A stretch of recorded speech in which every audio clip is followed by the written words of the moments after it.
ఇది ప్రసన్నుడు అంటే ఎవడు వ్యాధినిచ్చాడో వాడే శివాశర వ్యాయాతవ తయానో రుద్రమృడయా రక్షించాలి.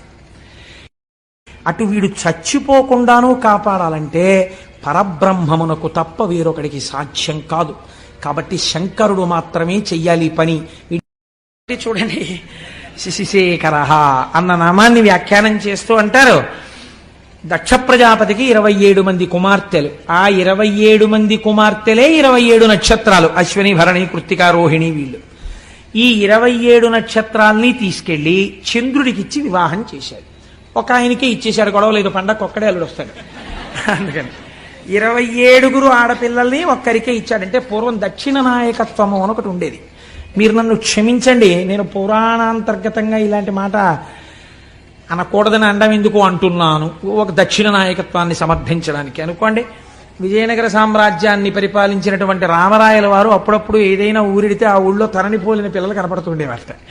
దక్షిణ నాయకత్వం అంటే అలా ఉండేది. అంతమంది భార్యలతో ఉండేవారు. దశరథ మహారాజు గారికి 365 మంది భార్యలు ఉండేవారు. అలా పూర్వం ఆ దక్షిణ నాయకత్వం ఉండేది. అందుకని 27 ఆడపిల్లల్ని ఒక్క ఆయనకి ఇచ్చేసాడు ఆయన.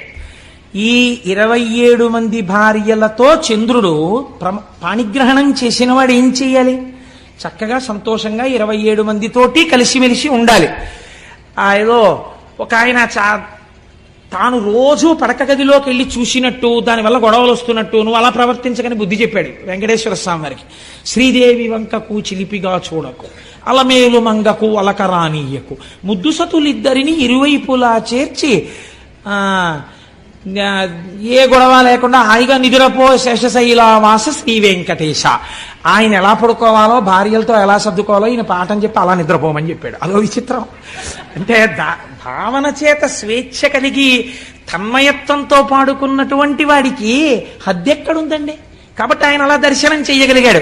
అంటే ఆయన ఎప్పుడో ఈయన అలా చూడడం, ఆవిడ కొంచెం కోపడ్డం అవి ఆయన చూశాడనమాట. అందుకని నువ్వు అలా అనవసరంగా గొడవలు తెచ్చుకోక, పొద్దున్నే ఒక అమ్మవారు చిన్నబుచ్చుకుంటే మాకు కష్టంగా ఉంటుంది, ఇద్దరిని సమానంగా చూస్తూ పడుకో అన్నాడు ఆయన.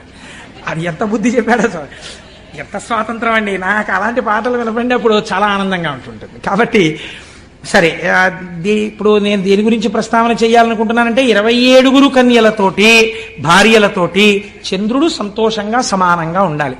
కానీ ఇక్కడ నేను ఒక్క మాట అంటే మీరు మరోలా అనుకోకండి. చంద్రుడి చరిత్ర ఎందొక దోషం ఉంది. ఏమా దోషము? మీకు దేవీ భాగవతంలో మొదటి కదా అదే. ఇప్పుడు నేను దాన్ని ప్రస్తావన చేస్తే దానికి మళ్ళీ వివరణ చేయాలంటే మహాప్రభావం 3 రోజులు పడుతుంది. ఎందుకు వచ్చిన గొడవ? అందుకని. కానీ ఆయన కొంచెం తొందరపడిపోవడం, యుక్తాయుక్త విచక్షణ లేకుండా ఏ స్త్రీ పట్ల అలా ప్రవర్తించడం మహాపాతకమని శాస్త్రం చెప్పిందో అలాంటి వాళ్లతో రమించడం కూడా చంద్రుడి చరిత్రలో ఒకచో ఉన్నది. దాని విశేషార్థం పక్కన పెట్టండి, మామూలుగా చరిత్ర యందు ఉన్నది. కాబట్టి ఈ అలవాటుకి ఫలితం ఎక్కడో రావాలి, ఎదర రావడానికి కావలసినట్టుగా బుద్ధి కర్మానుసారిని నడిపించాలి. అందుకు నడిపిస్తుంది అసలు యథార్థం. ఇది శివుడు ఇస్తున్నటువంటి ఆ ధనస్సులోంచి వస్తున్నటువంటి పాప ఫలితం. మీరు అలా సమన్వయం చేసుకోండి, ఎంత అందంగా వస్తుందో అది. ఇప్పుడు ఆయన ఏం చేశాడు? మళ్ళీ ఆయనకి 27 మందిలో రోహిణి ఒక్కత్తి బాగా నచ్చింది కాబట్టి ఆ రోహిణితోనే కాలం గడిపేవాడు. ఇది సహజంగా మిగిలిన 26 మందికి కూడా చాలా బాధ కలిగింది. 27 స్వీకరించిన వాడు 27 సమానంగా ఉండాలి, కానీ ఒక్క రోహిణితోనే ఉంటున్నాడు. వాళ్ళు ఎంత బాధతో మాట్లాడారో తెలుసా అండి? తండ్రి గారి దగ్గరికి వెళ్ళి, నేను అన్ని పద్యాలు చెప్తూ కూర్చుంటే 42 రోజులు ఏంటి, ఆయన చెప్పినట్టు సంవత్సరం అయిపోతుందో ఏమిటో గొడవ అని బెంగెట్టుకుని 1-2 పద్యాలు మాత్రమే చెప్తున్నాను. అందరి నేల ఇట్లు జలజారికి నిచ్చితివి, ఒక్క రోహిణీ సుందరినిచ్చి నన్మిగుల సొంపుగా నుండెడిది, ఎక్కడేని మాకుందక భర్త చిక్కకయే గొడ్డైపోవునో పృథ్వీ. తండ్రి, ఈ వందురు ఎట్లు పాయుదుము, వల్లభు కొల్విటు చెందుమాకి కన్నని అడిగారు. ఎంత కష్టంతో కూడుకున్న మాట అడిగారో చూడండి. నాన్నగారండి, మీరు ఎందుకు ఈ తప్పు చేశారండి?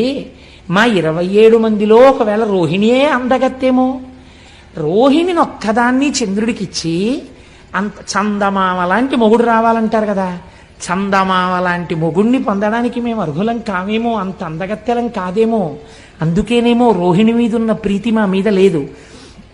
అంత అందమైన కూతురుతో పాటు అందం లేని మమ్మల్ని కూడా ఎందుకు ఇచ్చారు నాన్నగారు? కన్యాదానంలో మీ బాధ్యత అయిపోతుందని ఇచ్చారా?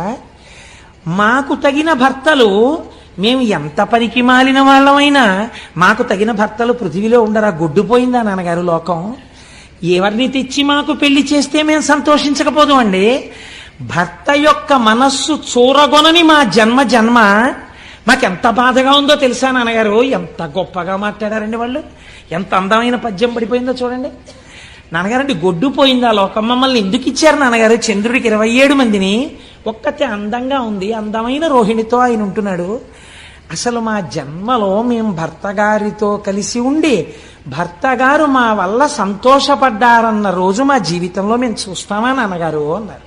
దీనికి వాళ్ళు చేసిన పాపం ఏమిటండి? తండ్రి మనస్సు ఈ మాట విన్నప్పుడు ఎంత కుందుతుంది.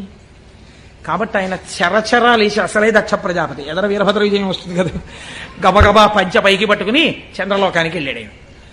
అల్లుడు గారు ఎదురొచ్చారు, తీసుకొచ్చారు, కూర్చోబెట్టారు. కూర్చోబెట్టిన తర్వాత, అబ్బాయి నీ పరిస్థితి అంతా బాగులేదయ్యా, నీకు 27 పిల్లలు ఇచ్చాను.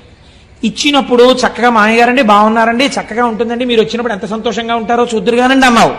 నీ మీద అప్పుడే పితూరీలు ప్రారంభమయ్యాయి. ఒక్క రోహిణితో ఉంటున్నావుట. ఇలా ఉండడానికి వీల్లేదు. 27 పిల్లల కంటి వెంట నీళ్లు రాకూడదు, అందరినీ సమానంగా చూస్తావా? అసలు దక్ష ప్రజాపతి. తప్పకుండా మామయ్యగారండి అన్నాడు. అయిపోయింది. అమ్మా నేను చెప్పానమ్మా, ఇంకా మీకేం ఇబ్బంది ఉండదు, ఈ మాట మీరు సంక్రాంతికి వచ్చినప్పుడు సంతోషంగా వస్తారు అని వెళ్ళిపోయాడు దక్ష ప్రజాపతి. అంటే నిజంగా సంక్రాంతి అనుకోకండి, నేను ఒక మాట అన్నానంతే.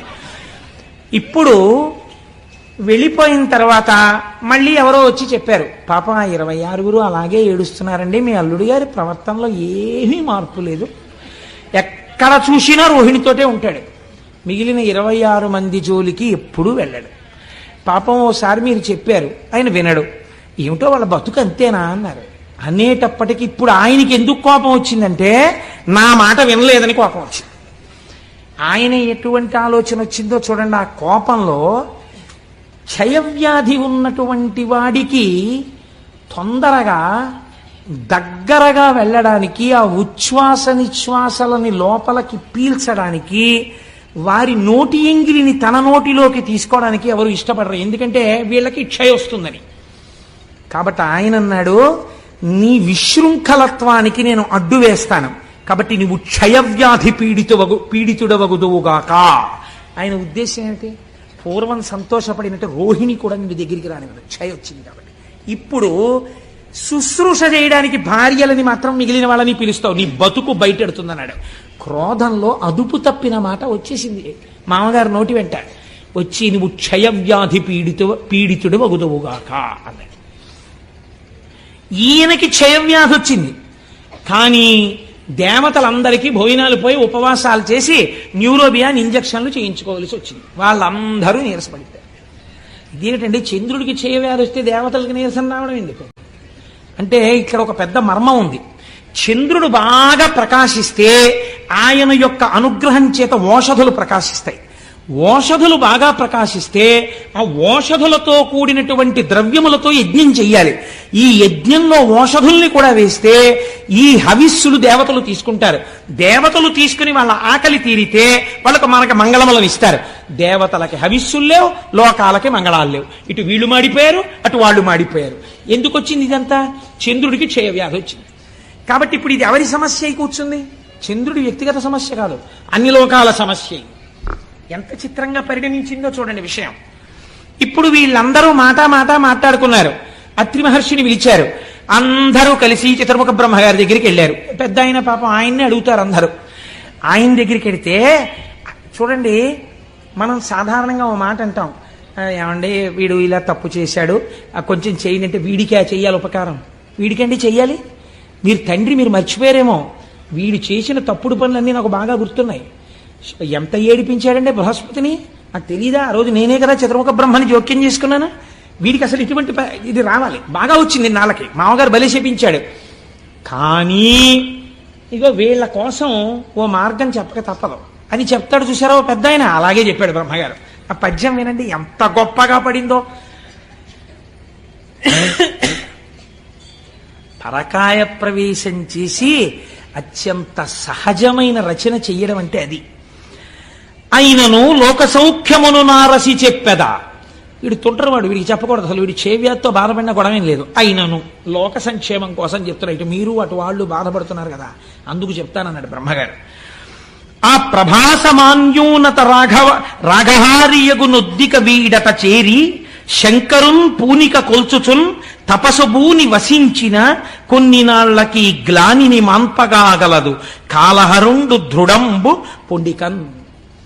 నేను చెప్తున్నాను రా ఉపాయం, ఏమీ లేదు. వీడు ప్రభాస క్షేత్రానికి వెళ్ళాలి. వెళ్ళి సముద్రపు ఒడ్డున ఉంది, అది అరేబియా మహాసముద్రం అని ఇప్పుడు మనం పిలుస్తున్నామే, ఆ సముద్రపు ఒడ్డుకు వెళ్ళి కూర్చుని ఆ ప్రభాస క్షేత్రంలో ఓ గుంట తవ్వి అందులో ఒక పార్థివలింగాన్ని పెట్టుకుని పంచాక్షరీ మహామంత్ర జపాన్ని మృత్యుంజయ మహామంత్రంతో కలిపి అనుష్ఠానం చెయ్యాలి. ఎందుకని? క్షయం వచ్చేసింది కాబట్టి మృత్యుంజయ మంత్రంతో కలిపి అనుష్ఠానం చెయ్యాలి.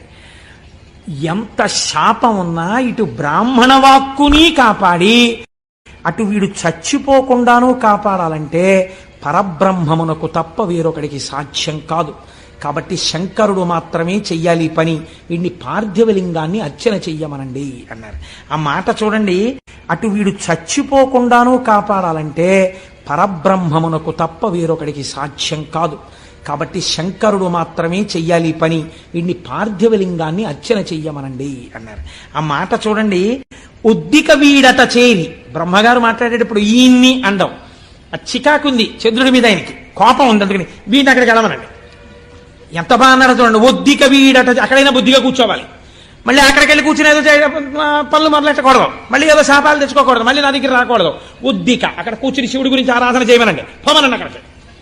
అలాగేనండి బాబాయ్ అన్నాడు ఇప్పుడు అని. ఇప్పుడు బయలుదేరి ప్రభాస క్షేత్రం చేశాడు. ఏం చేస్తాడు? చేసిన పాపం అనుభవించాలి, వచ్చింది శిక్ష. కాబట్టి ఇప్పుడు అక్కడ కూర్చుని పంచాక్షరీ మహామంత్రాన్ని మృత్యుంజయ మహామంత్రంతో అనుసంధానం చేశాడు. పంచాక్షరీ మహామంత్రాన్ని మృత్యుంజయ మహామంత్రంతో అనుసంధానం చేశాడు. ఇది ప్రసన్నుడు అంటే ఎవడు వ్యాధినిచ్చాడో వాడే శివాశర వ్యాయాతవ తయానో రుద్రమృడయా రక్షించాలి. ఇప్పుడు వెళ్ళి కూర్చుని జపం మొదలెట్టాడు. కొన్ని కోట్ల జపం అయిపోయింది. అయిపోయిన తరువాత చంద్రోద్భాసిత శేఖరే స్మరహరే గంగాధరే శంకరే సర్పైర్భూషిత కంఠకర్ణ వివరే నేత్రోద్ధవైశ్వానరే దంతిత్కృత సుందరాంబరధరే త్రైలోక్యసారే హరే మోక్షార్థం కురు చిత్త వృత్తి మమలాం అంతైస్తు కింకర్మభిః అంటారు శంకరాచార్యుల వారు. అటువంటి స్వరూపంతో భగవానుడు శంకరుడు ప్రత్యక్షమయ్యాడు. స ఉమ పార్వతీ సహితుడై ప్రత్యక్షమయ్యాడు. క్షయవ్యాధితో శుష్కించిపోయి ఉన్నాడు చంద్రుడు. ఏనాయనా ఏమిటి నీ అభీష్టం అని అడిగాడు. అయ్యా నాకు క్షయవ్యాధి తగ్గిపోవాలండి అన్నాడు. ఇప్పుడు నీ క్షయవ్యాధి పోతుంది అని పరమాత్మ అనగలరు అంటే ఎవరి మాట పోయింది? దక్ష ప్రజాపతి మాట పోయింది. అంటే నే శాపం పెట్టేవాడిని, నువ్వు రక్షించేవాడివా అంటాడు. కాబట్టి ఇప్పుడు ఇద్దరిని దృష్టిలో పెట్టుకోవాలి. అటు పెద్ద ఆయన మాట నిలబడిపోవాలి, ఇటు పిల్లాన్ని రక్షించాలి. ఇంత తప్పు చేసి ఉన్నవాడైనా తన పాదములు పట్టుకుంటే బుద్ధిని కూడా సంస్కరించాలి. అందుకే ఆ తర్వాత చంద్రుడు 27 భార్యలతో సమానంగా లేడన్నటువంటిది లేదని చెప్పడానికి ఉదాహరణే చాంద్రమానంలో మీరు చెప్తున్న తిథులు కదండి. అయితే చంద్రమానంలో ఎలా జరుగుతున్నాయి తిథులన్నీ? చంద్రుడు కూడుతున్నాడు కదా నక్షత్రాలతోటి. కాబట్టి ఇప్పుడు బుద్ధిని మార్చాడు.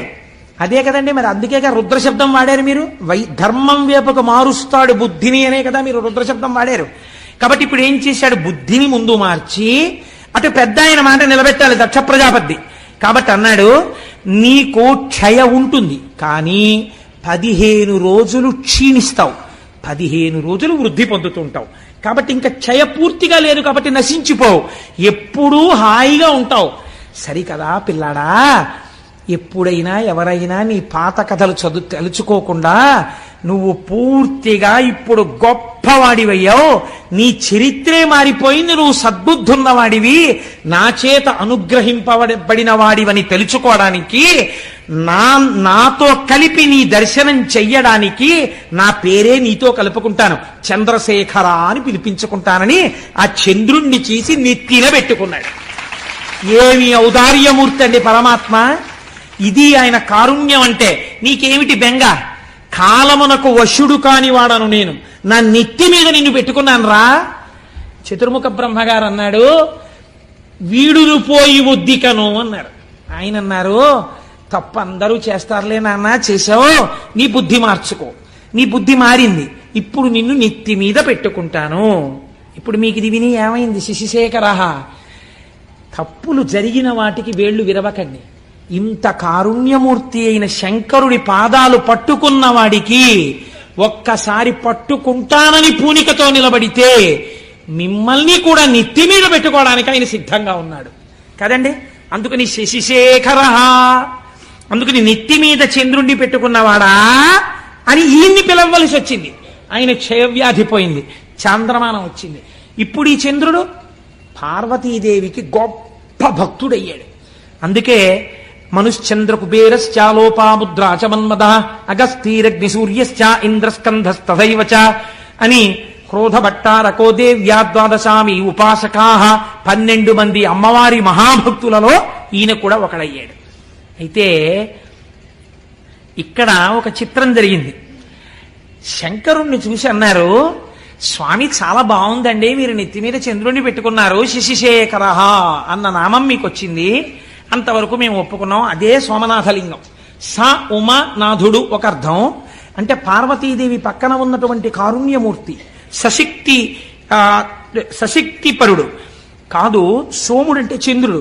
సోముడు ప్రార్థన చేశాడు, నన్ను ఇంత అనుగ్రహించిన నీవు ఉత్తరోత్తర ఎవరొచ్చినా రక్షించడానికి ఇక్కడే విలియవలసినది అన్నాడు. జ్యోతిర్లింగమయ్యాడు. అందుకే అది స్వయంభూలింగాలలో జ్యోతిర్లింగాలలో మొట్టమొదటి లింగం. మీకు తెలిసి వెళ్ళినా తెలియక వెళ్ళినా దీర్ఘకాలం పీడించేటటువంటి వ్యాధులు నయమవుతాయని, భవిష్యత్ జన్మలలో చేసిన పాపముల వలన భయంకరమైన వ్యాధులు, కుష్ఠవ్యాధి వంటి వ్యాధి రావలసినటువంటి పాపములు ఖాతాల్లో ఉండిపోయినా అవి భగ్నమైపోతాయని, సోమనాథలింగ దర్శనం చెయ్యాలని మనకి శాస్త్రం చెప్తోంది. మమ్మల్ని అనుగ్రహించి గోపాలకృష్ణ గారు తీసుకెళ్లబోతున్నారు సోమనాథలింగ దర్శనానికి ఏప్రిల్లో. కనుక ఒకరన్నారు, అయ్యా ఇక్కడ వరకు బాగుందండి, చాలా బాగుంది, సోమనాథలింగ దర్శనం చెయ్యవలసిందే. ఈ లింగం మీద కన్నుబడే ఈ దేవాలయాన్ని ఎన్ని మాటలు ధ్వంసం చేశారో కొందరు. ధ్వంసం చేస్తే మహానుభావుడు ఉక్కు మనిషి అనిపించుకున్నటువంటి భారతదేశపు ఉప ప్రధాని చేసినటువంటి సర్దార్ వల్లభభాయ్ పటేల్ గారు, ఆయన ఆధ్వర్యంలో ఒక కమిటీ ఏర్పడి సోమనాథ దేవాలయాన్ని పునర్నిర్మాణం చేసి అత్యద్భుతమైన దేవాలయంగా రూపుదిద్దారు ఇప్పుడు. కాబట్టి ఈ చంద్రశేఖరుణ్ణి దర్శనం చేసిన మాట యథార్థం అయితే, అయ్యవారు ఇక్కడ చంద్రుణ్ణి పెట్టుకున్నాడు అనుకోండి, చాలా బాగుంది స్వామి, ఇక్కడ నువ్వు చంద్రుణ్ణి పెట్టుకున్నావు అనేసి మీరు వెళ్ళిపోగలరండి ఇంటికి. మా స్వామి పరమాచార్య స్వామి ఒక మాట చెప్పారు. ఆయన అన్నారు ఒక రోజున, ఆయన నాకు ప్రాణం అండి మహానుభావుడు, అలా వెళ్ళిపోతూ ఎక్కడో కూర్చునేవారు, ఏదో గుర్తొచ్చేది, ఆకాశంలో చంద్రుణ్ణి చూస్తే ఓ నవ్వు నవ్వేవారు. నవ్వు నవ్వి ఆయన అన్నారు, మౌళౌ గంగా శశాంకౌ కరచరణతలే శీతలాంగా భుజాంగా వామే భాగే దయార్ద్రా హిమగిరి దుహిత చందనం సర్వగాత్రే యుద్ధం శీతం ప్రభూతం కనక సభానాథ సోఢుం క్వశక్తి చిత్తే నిర్వేదతస్తే యది భవతి నతే నిత్యవాసో మదీయే అన్నారు. ఈశ్వర, మాకు కొంచెం ఆశ్చర్యంగా ఉంటుందండి. మొన్ననే కదా పుష్యమాసం వెళ్ళిపోయింది. ఆర్ద్రా నక్షత్రమేమో శంకరుడికి ప్రీతి, శ్రవణ నక్షత్రమేమో మా స్వామి వెంకటేశ్వర స్వామి వారికి ప్రీతి. శివకేశవులని 2 ఎక్కడ ఉన్నాయండి? ఉన్న ఒక్క మూర్తిగా. ఒక్కసారి అలంకారం చేయించుకుని మనని సంతోష పెడతాడు, ఒకసారి అభిషేకం చేయించుకుని సంతోష పెడతాడు. కాబట్టి ఆయన అన్నారు, మౌళౌ గంగా శశాంకౌ. ఈశ్వర, నీ తలలో ఇప్పటికే గంగమ్మ ఉంది. ఆ గంగమ్మ ఉత్తినే కూర్చుంటుందా? ఎప్పుడు కదులుతుంది, ప్రవహిస్తుంది. నీరు అలా స్టాగ్నెట్ అయి ఉండిపోతే కుడుకంపు వస్తుందండి. అందుకని తిరుగుతుంటుంది ఆ జటాజూటంలో. అలా తిరుగుతుండడంలో ఏమవుతుంది, కిందకి ఇలా కారిపోతుంటుంది. ఆ నీళ్లతో నీ ఒళ్ళేమవుతుంది, ఎప్పుడూ తడిసిపోతుంది. ఎప్పుడు శంకరుడి దగ్గరికి వెళ్ళి ఇలా ముట్టుకుందామన్నా పార్వతీదేవి చల్లగా తడిసిపోయి ఉంటాడు. అబ్బా తుడుచుకోండి అంటుంది, మళ్ళీ తుడుచుకుంటాడు, మళ్ళీ తడిసిపోతుంటాడు. కాబట్టి ఈశ్వర, ఇప్పటికే గంగ ఉంది, అది చల్లగా ఉంటాయి నీళ్లు. చాలదన్నట్టు ఇప్పుడు ఏం చేశావు? చంద్రుడిని తెచ్చి నెత్తి మీద పెట్టుకున్నావు. కాబట్టి ఇప్పుడు నీ తలక ఎంత చల్లగా ఉండాలి. ఎప్పుడు పెట్టుకున్నావో ఆ సోముణ్ణి, తలక ఎంత చల్లతనంతో దిన్నెక్కిపోయి ఉండాలి నిజానికి. ఎంత చల్లతనమో, ఎంత చల్లగా ఉందో, తల నిమ్మిక్కిపోయింది అంటుంటాం మనం. వానలో బాగా తడిసిపోయి ఇంటికి వచ్చారనుకోండి భర్త, భార్య గబగబా ఏం చేస్తుందంటే, ఇప్పుడు లేవనుకోండి కుంపట్లో బొగ్గులేసి గబగబా విసిరి ఒక్కసారి రండి మీకు పడిశం పట్టేస్తుంది, కాస్త సాంబ్రాణి వేస్తానని చక్కగా ఆయన నిప్పుల్లోకి పడకుండా ఇలా కొంచెం తల వంచుతుంటే, ఏదో పెద్ద బడాయికి పోయి ఇలా ఏదో తెలియక వంచేసినట్టు తల వంచి ఆవిడ పట్టుకుంటే ఇలా సాంబ్రాణి వేస్తుంటే ఆయనకు అదో సంతోషం. ఇంత వానలో తడిసిన శ్రమ పోయేది ఆయనకి. కాబట్టి అలా తండ్రి నీకు జటాజూటం అంతా గంగతో తడిసిపోయింది, చాలదా చంద్రబింబాన్ని పెట్టుకున్నావు, తల నిమ్మెక్కిపోయిందనాలు నువ్వు పార్వతీదేవి దగ్గరికి వెళ్ళి. పోనీ ఆవిడితో ఈ మాట చెప్దామంటే ఇవి చాలవన్నట్టు ఇంకోటి తగిలాయి. పోనీ తలొక్కటేనండి నిమ్ముకుపోయినట్టుంటుందంటే శీతలాంగా భుజాంగా, పాములు ఒంటికి కుండలీకృత కుండలేశ్వర కుండలం వృషవాహనం నరదాది మునీశ్వర స్తుత వైభవం భువనేశ్వరం. ఆయనకి చెవులకి పాములే, కంఠంలో పామే, భుజాలకి పాములే, పాదానికి వాసుకి చుట్టుకుని ఉంటాడు. వాసుకి ఇద్దరికి ఆభరణం ఉంటుంది, నారాయణుడికి ఇటు శివుడికి వాసుకి చుట్టుకుని ఉంటాడు. వాళ్ళు చుట్టుకుంటే మీకేమిటండి బెంగ అంటారేమో, పాము అడుగు భాగం చాలా చల్లగా ఉంటుంది. ఇంత చల్లగా ఉన్న పాములు ఒళ్ళంతా చుట్టుకున్నాయి, పైన అంటుంటాలి. ఒళ్ళంతా పాములు సాధారణంగా పైన చలేస్తే తడిసిపోతే ఏదో ఒళ్ళంతా ఇలా దగ్గర పెట్టుకుని అంటారు. ఇవి చలి, ఒళ్ళంతా ఇవే, వీటిని ఏమైనా అన్నామంటే ఇంకా పాకుతాయి, ఇంకా చలి, ఒళ్ళంతా చల్లగా ఉంటుంది. పోన్లేవయ్యా, ఎవడైనా ఏం చేస్తాడు ఇంత చల్లగా ఉంటే? మరోలా అనుకోకండి, మర్యాదకి చెప్తున్నాను. ఉత్తర క్షణంలో ఉష్ణాన్ని పొందాలంటే వెళ్ళి భార్యను ఆలింగనం చేసుకోవాలి, కాస్త వెచ్చటి సుఖాన్ని పొందాననుకోవాలి. పోనీ అలా వెళ్ళి నువ్వు మీ ఆవిడ్ని కౌగిలించుకున్నావు అనుకో, ఆవిడిటువంటిది. వామే భాగే దయార్ద్రా హిమగిరి దుహిత, ఆవిడ హిమవంతుడి కూతురు. పైగా ఆవిడెప్పుడు ఎలా ఉంటుంది? దయార్ద్ర, దయతో తడిసిపోయి బిడ్డల్ని ఎలా రక్షిద్దాం అని పరమదయతో తడిసిపోయి ఆవిడ ఉంటుంది. పైగా హిమవంతుడి కూతురు కాబట్టి చల్లని తల్లి. అమ్మలగన్నయమ్మ ముగురమ్మల మూలపుటమ్మ, చాలా పెద్దమ్మ, చల్లని అమ్మ. చల్లని తల్లండి అంటాం కదా, నువ్వు చల్లని తల్లి. దృశాద్రాఘీయస్యాదర దళిత నీలోత్పల రుచాదవీ అంశం దీనం స్నపయ కృపయా మమ పిశివే అంటారు శంకరాచార్యుల వారు. అలా అపారమైన దయ కళ్ళల్లోంచి కురిపించేస్తుంటుంది. ఒళ్ళేమో హిమవంతుడి కూతురు కాబట్టి తండ్రి గారి పోలికలు వచ్చాయి పిల్లకి. పిల్ల చల్లగా ఉంటుంది, ఎప్పుడు వెళ్ళి కొంచెం వెచ్చగా ఉంటుందేమోనని కౌగిలించుకుని ఎడం పక్కన ఎట్టుకుంటే ఇంకొంచెం చలొచ్చింది. పోన్లేవయ్యా, కుడివైపు ఏమైనా కొంచెం తగ్గుతుందేమో అనుకుంటే భక్తులందరూ వచ్చి చందనం సర్వగాత్రే, కాస్త చలిమంటేసిన వాడు ధూపం వేసిన వాడు తక్కువ, స్వామికి చందనం రాయాలండి బొట్టెట్టాలండి అని చందనం రాశారు. అబ్బా ఎంత చలయ్యా స్వామి, నీకు ఎంత ఉనికిపోవాలి నువ్వు, గడగడగడగడగడగడ. పోనీ ఇక్కడతో ఊరుకున్నావా? ఇద్దం శీతం ప్రభూతం కనక సభానాథ సోఢుంక శక్తి. అందరూ పుష్యమాసంలో హేమంత ఋతువులో బయటికి రావడానికి కూడా ఇష్టపడక చలేసేస్తోందని దుప్పట్లు కప్పుకుని ముసుగెట్టుకు పడుకుంటే నీ నెత్తి మీద ధారాపాత్ర పెట్టి చాలదన్నట్టు సన్నటి ధార ఇలా ఉనికిపోతూ, పోనీ చక్కగా ఏదో మా స్వామి శ్రీమన్నారాయణుళ్ళ చక్కగా నీకేమైనా సుప్రభాతం చెప్పి చామంతి పూల దండలేసి నీకు చక్క ధూపం వేసి పొద్దున్నే బాలభోగం అని ఏమైనా వేడిగా కట్టు పొంగల్ చక్ర పొంగల్ తీసుకొచ్చి పెడతారా? నీకు అభిషేకాలు మొదలెడతారు పొద్దున్నే. పాపం నీకు పూజ ఎప్పుడు, నీకు అలంకారం ఎప్పుడు? 11 అయ్యాక. తెల్లారకట వీళ్ళందరికీ మాత్రం స్వెక్టర్లు వేసుకుంటారు, మంకీ క్యాప్లు పెట్టుకుంటారు, గుళ్ళోకి వస్తారు. వీళ్ళు మాత్రం తలకో చెంబు నీళ్లు పట్టుకొచ్చి నీ మీద పోసేస్తుంటారు. అయ్యయ్యో ఈశ్వరా, ఎంత చలయ్యా నీకు పరమాత్మ. సోఢుంక శక్తి, ఇంత చల్లగా ఉందే నీ పరిస్థితి, ఎలా తట్టుకుంటున్నావయ్యా వణకకుండా అని వెంటనే అన్నారు. నాకు అర్థమైంది ఎందుకు నీకు శక్తి వచ్చిందో తెలుసా? చిత్తే నిర్వేదతస్తే యది భవతి నతే నిత్యవాసో మదీయే. ఎప్పుడు ఆశలతో కోరికలతో ఏడుస్తూ దుఃఖంతో అటు పరిగెడుతూ వేడెక్కిపోయిన నా హృదయంలో కూర్చుని ఈ వేడి తగిలి ఇంత చల్లతనానికి సరిపోలేదు.